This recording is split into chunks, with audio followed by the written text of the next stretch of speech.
Au cours des dernières 12 heures, un objet situé dans l'espace profond a doublé de taille. Il ne s'agit ni d'une ville ni d'une montagne, mais d'un objet interstellaire entier. Hier, 3-8 mesurait 4,2 km de diamètre. Aujourd'hui, il mesure 8,7 km. C'est une violation des lois de la physique. Publiquement, le silence. En privé, réunion d'urgence, mission annulée et panique générale.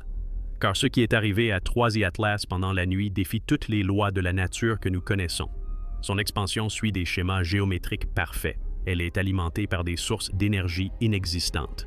Et les signatures électromagnétiques émanant de cet ancien corps errant correspondent au profil théorique d'une technologie que l'humanité ne développera pas avant un siècle. 3 agences spatiales distinctes ont discrètement annulé toutes les missions prévues à moins de 50 millions de kilomètres de cet objet en expansion rapide. Rejoignez-nous pour découvrir ce qui s'est réellement passé durant ces 12 heures où personne ne regardait. Les explosions d'énergie qui ont aveuglé les télescopes du monde entier. Les changements structurels qui ont transformé une simple comète en une sorte de gigantesque station spatiale. Et la possibilité terrifiante que nous assistions au déploiement d'une technologie si avancée qu'elle transforme notre système solaire tout entier en chantier. Il ne s'agissait pas d'une croissance naturelle, mais d'une construction. Cela s'est produit aux premières heures du matin, alors que la majeure partie du monde dormait. Tous les grands observatoires terrestres ont détecté la même chose. 3E ATLS a soudainement émis un rayonnement infrarouge si intense qu'il a laissé des traces indélébiles sur les capteurs du monde entier. Les télescopes conçus pour scruter les profondeurs de l'espace ont été aveuglés par la lumière provenant d'un point unique de notre système solaire. La signature thermique était si puissante qu'elle a saturé les équipements du Chili à Hawaï, obligeant les astronomes à mettre hors service des instruments valant des milliards de dollars pour éviter des dommages irréversibles. L'explosion de rayonnement a duré exactement 47 minutes. À son extinction, l'objet qui en est apparu était 2 fois plus grand qu'il ne l'était quelques heures auparavant. Mais il ne s'agissait pas d'une explosion chaotique ni d'une expansion aléatoire. L'analyse des images avant et après révèle que la croissance a suivi des schémas géométriques précis. Des structures hexagonales s'étendant vers l'extérieur à partir du noyau, telles des échafaudages massifs. Des structures cylindriques émergeaient de la surface selon des séquences mathématiques parfaites. Des formations angulaires qui ressemblaient davantage à des constructions qu'à un processus naturel. L'expansion s'est déroulée en 3 phases distinctes, chacune répondant à un objectif d'ingénierie précis. Première phase, restructuration du noyau. Les 2 premières heures ont été marquées par une activité intense au centre de 3i Atlas, avec des températures atteignant 3,0 degrés C.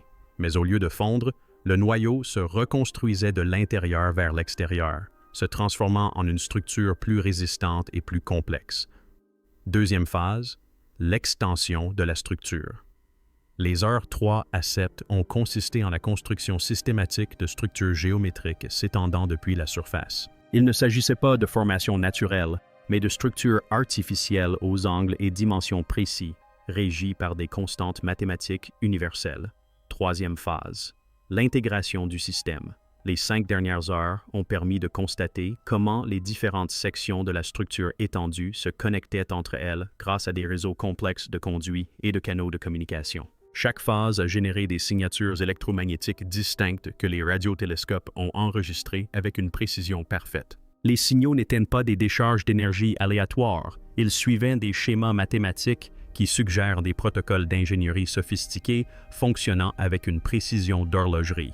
Un spécialiste de l'observatoire d'Arecibo a décrit ce qu'ils ont observé. Les émissions radio pendant l'expansion n'étaient pas chaotiques. Leur action était coordonnée, structurée, à l'image d'équipes de construction communiquant lors d'un chantier colossal, mais avec une précision surpassant tout ce que l'ingénierie humaine a jamais réalisé. Il ne s'agissait pas d'une comète doublant de volume, mais d'une machine se déployant d'elle-même. L'énergie nécessaire à l'expansion nocturne de 3i Atlas aurait dû être visible à travers la moitié de la galaxie. On parle ici de niveaux de puissance équivalents à ceux d'une petite étoile, condensée en 12 heures. Pourtant, jusqu'au début de son expansion, 3i Atlas n'a montré aucune signature énergétique inhabituelle. D'où provenait cette puissance colossale? La réponse remet en question tout ce que nous savons de l'énergie dans l'univers. Certains affirment qu'elle puise son énergie dans le vide spatial lui-même, captant les fluctuations quantiques omniprésentes mais inaccessibles à notre technologie. D'autres pensent qu'elle se nourrit de dimensions parallèles, franchissant d'une manière ou d'une autre les barrières entre les réalités pour puiser de l'énergie à des sources indétectables.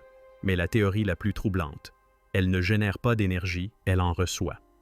L'analyse de cet événement d'expansion révèle des schémas énergétiques qui suggèrent une transmission d'énergie sans fil sur de vastes distances, non seulement interplanétaires, mais interstellaires, comme si quelque part là-bas, quelque chose de vaste observait notre système solaire et alimentait les opérations de 3-Atlas avec des faisceaux d'énergie dirigés. Cela signifierait que 3-E-Atlas ne fonctionnent pas de manière indépendante. Ils sont connectés à une infrastructure invisible, alimentée par des civilisations inimaginables et obéissent aux instructions d'intelligence qui considèrent les galaxies comme des chantiers.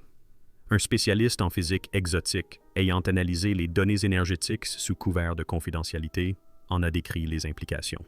Si un système peut transmettre une telle quantité d'énergie à travers l'espace interstellaire avec une précision chirurgicale, alors il ne s'agit pas simplement d'une technologie avancée.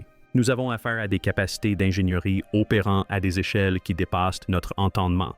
La précision est ce qui la rend terrifiante. Chaque parcelle d'énergie a été dirigée exactement là où elle devait aller, sans gaspillage ni débordement.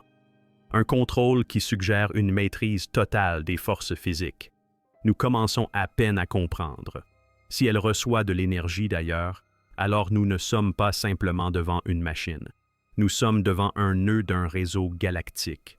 Les structures apparues lors des 3 phases d'expansion d'E-Atlas ne se contentent pas d'obéir à des principes mathématiques. Elles obéissent aux principes mathématiques qui régissent tout dans l'univers. Spirales du nombre d'or, suite de Fibonacci, géométrie fractale qui se répète à toutes les échelles, du microscopique au gigantesque. Mais il ne s'agit pas de choix esthétiques. Chaque motif géométrique remplit une fonction d'ingénierie précise qui devient claire lorsqu'on analyse la physique sous-jacente. Les structures hexagonales offrent une résistance maximale avec une consommation de matériaux minimale. Les formations spirales optimisent la génération de champs électromagnétiques. Les motifs fractales servent de réseaux d'antennes gigantesques capables de recevoir et de transmettre des signaux sur de vastes distances avec une clarté parfaite. Comme si le concepteur de 3-2-Atlas avait saisi les structures mathématiques fondamentales de la réalité et les avait intégrées à une perfection technique. Mais lors de l'événement d'expansion, 3-2-Atlas ne se contentait pas de construire, il communiquait. Les radiotélescopes ont détecté des transmissions électromagnétiques structurées tout au long des 12 heures de construction et non des signaux aléatoires. Il s'agissait de communications organisées suivant des protocoles qui font passer nos réseaux satellitaires pour des jouets d'enfants. Les signaux fonctionnaient simultanément sur plusieurs fréquences, transportant différents types de données grâce à des systèmes de correction d'erreurs garantissant une précision de transmission parfaite. Mais la découverte la plus importante concernait 3 personnes. E-Atlas communiquait avec lui.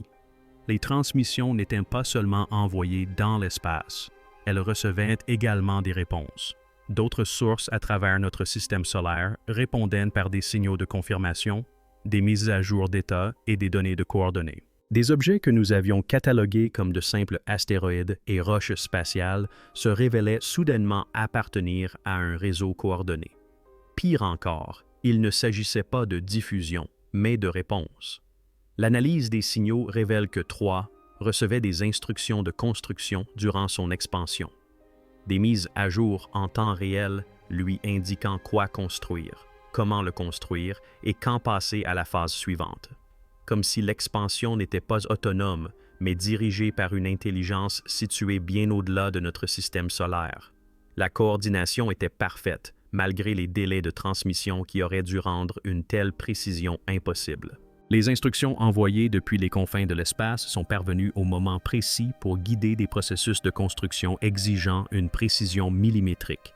Il ne s'agissait pas simplement de construire, mais de suivre des instructions à la lettre. L'imagerie à haute résolution du satellite 3I Atlas étendu révèle la vérité la plus troublante à ce jour. Ce n'est pas qu'une simple machine, c'est une infrastructure.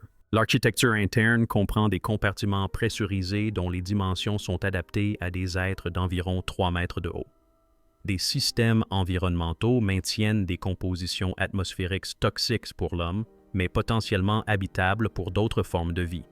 Mais le plus glaçant reste les installations d'amarrage, dimensionnées pour des véhicules bien plus grands que 3I Atlas lui-même, comme si cette structure étendue était conçue pour recevoir des visiteurs venus d'ailleurs. Des sections entières semblent plus vastes à l'intérieur qu'à l'extérieur, comme si l'espace lui-même était redéfini selon des principes qui défient notre compréhension de la géométrie.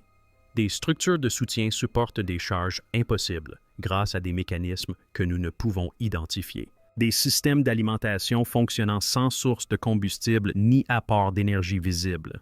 La structure agrandie comprend également des capacités de production, laissant présager des opérations d'envergure, des chambres de fabrication capables de produire des composants complexes à partir de matières premières, des zones d'assemblage équipées de systèmes automatisés conçus pour une production continue. Mais la fabrication n'est pas aléatoire. Les installations de production semblent optimisées pour la création de types d'équipements spécifiques, des composants qui ne correspondent à aucune technologie humaine connue, mais qui suivent des principes de conception cohérents avec l'ingénierie de pointe visible dans toute la structure agrandie. 3. E-Atlas n'est pas seulement construit pour l'observation ou la recherche. Il est équipé pour fabriquer tout ce dont ses opérateurs pourraient avoir besoin pour une présence prolongée dans notre système solaire. Un ingénieur en structure qui a analysé les images de l'expansion a décrit les implications. Les calculs de charge à eux seuls suggèrent des techniques de construction des siècles au-delà de nos capacités. Mais la véritable préoccupation est que ces structures sont clairement conçues pour être occupées par des intelligences non humaines. Le moment de cette révélation suggère que 3 Atlas a achevé sa transition de la reconnaissance passive au déploiement actif. Quel que soit son objectif initial, la phase de furtivité est terminée. 3-2 Atlas n'était pas qu'une simple machine, c'était une invitation. Le silence officiel de la NASA concernant l'expansion de 3-2 Atlas n'est pas dû à une prudence bureaucratique. Il témoigne de l'existence de protocoles d'intervention élaborés précisément pour ce genre de situation. Des documents classifiés révèlent que les principales agences spatiales se préparent depuis des décennies à la rencontre d'objets artificiels d'origine inconnue, dotés de capacités bien supérieures à celles de la technologie humaine. La réponse recommandée? Observer, mais ne jamais engager le combat. Ces protocoles reposent sur une hypothèse troublante. Si nous avons affaire à une technologie suffisamment avancée pour voyager entre les étoiles et fonctionner de manière autonome pendant des millénaires, nos capacités de défense deviennent, en réalité, dénuées de sens. L'analyse de la structure étendue révèle des capacités qui suggèrent de multiples profils de missions possibles, dont aucun n'est rassurant. Extraction industrielle. Les chambres de production pourraient être conçues pour exploiter à ciel ouvert l'ensemble de notre système solaire, transformant planètes et astéroïdes en ressources raffinées destinées à être expédiées ailleurs. Observation scientifique. Les réseaux de capteurs et les équipements de communication pourraient permettre une étude exhaustive de tout ce qui compose notre système solaire, y compris une analyse détaillée de la civilisation humaine et de notre développement technologique. Positionnement stratégique. L'emplacement et les capacités suggèrent que 3 modules E-Atlas pourraient servir de base de déploiement pour des opérations dans tout le système solaire interne, avec la possibilité de fabriquer et de déployer des ressources supplémentaires au besoin. Mais l'hypothèse la plus inquiétante est que cette expansion représente la préparation de quelque chose de bien plus vaste. Les installations d'amarrage peuvent accueillir des véhicules bien plus imposants que 3 Atlas. Les réseaux de communication sont conçus pour gérer des volumes de trafic qui laissent présager une coordination avec de nombreux autres moyens. Les capacités de production sont dimensionnées pour des niveaux de fabrication qui témoignent de grands projets de construction dans notre espace local.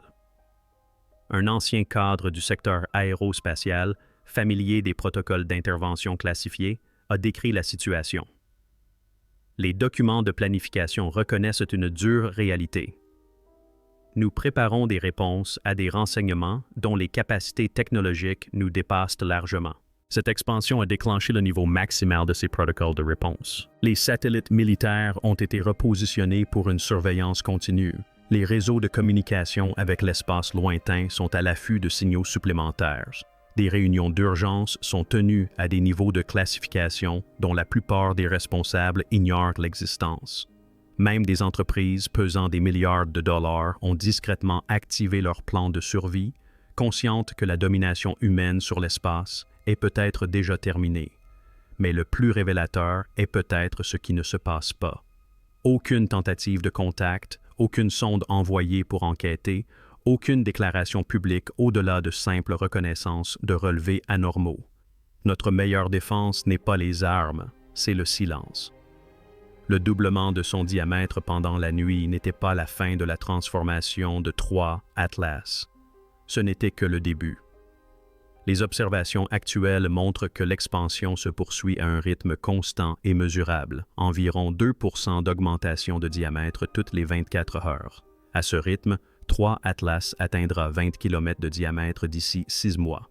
À cette vitesse, il pourrait rivaliser avec une petite lune avant même que nous comprenions sa nature. Mais cette expansion ne se résume pas à une simple question de taille. Chaque jour apporte son lot de nouvelles structures, de nouvelles capacités et de nouvelles preuves que le système E-Atlas se prépare à des opérations d'une ampleur sans précédent dans l'histoire humaine.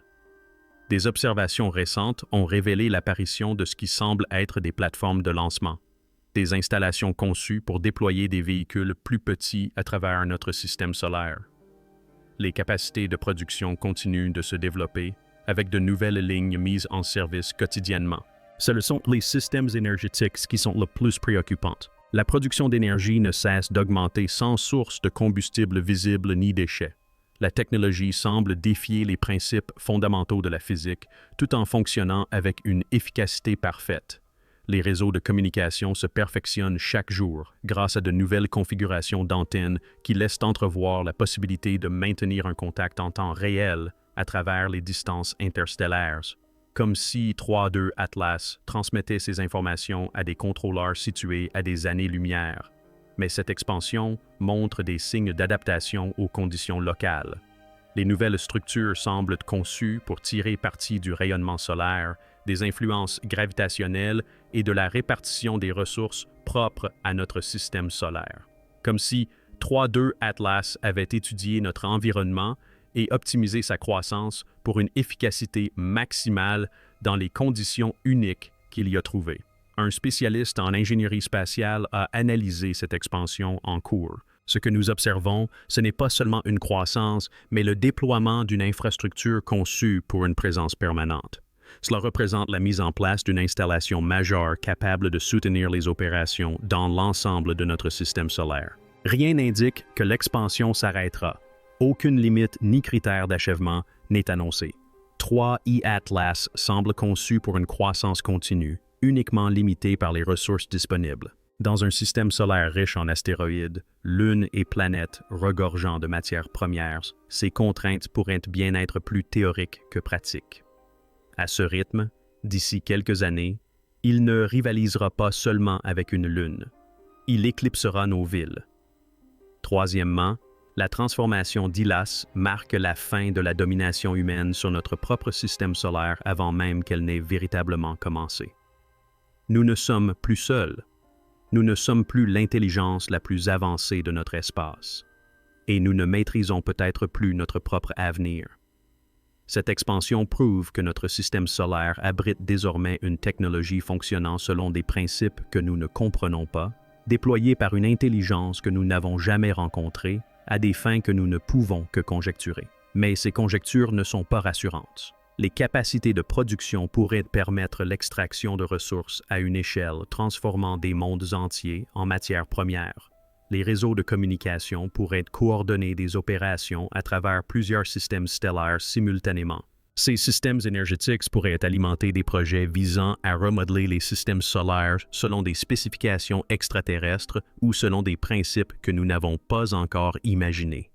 des objectifs si étrangers à la pensée humaine que nous n'avons pas le cadre conceptuel nécessaire pour comprendre ce à quoi nous assistons. Mais le plus troublant est peut-être l'évidence que ce phénomène n'est pas isolé. La sophistication de la conception de 3 missions E-Atlas, la précision de ses opérations, l'exécution impeccable de son expansion. Ces observations suggèrent une technologie perfectionnée par un usage répété. Ailleurs dans la galaxie, d'autres systèmes solaires ont peut-être connu des transformations similaires. D'autres espèces ont peut-être assisté, impuissantes, à la conversion de leur monde en infrastructure à des fins qu'elles ne pouvaient comprendre. Nous ne sommes pas les premiers, nous ne serons pas les derniers. L'expansion se poursuit, les capacités se multiplient et l'humanité observe, impuissante, la métamorphose de notre système solaire en quelque chose d'inconnaissable. L'ère de la domination humaine s'est achevée avant même d'avoir commencé. Mais la constatation la plus glaçante ne réside pas dans ce que fait actuellement 3-8, mais dans ce qui nous attend. Les installations d'amarrage laissent présager un début imminent. Les réseaux de communication indiquent une coordination avec des ressources encore insoupçonnées. Les capacités de production sont en pleine expansion pour des projets qui pourraient s'étendre sur des décennies, voire des siècles. 3.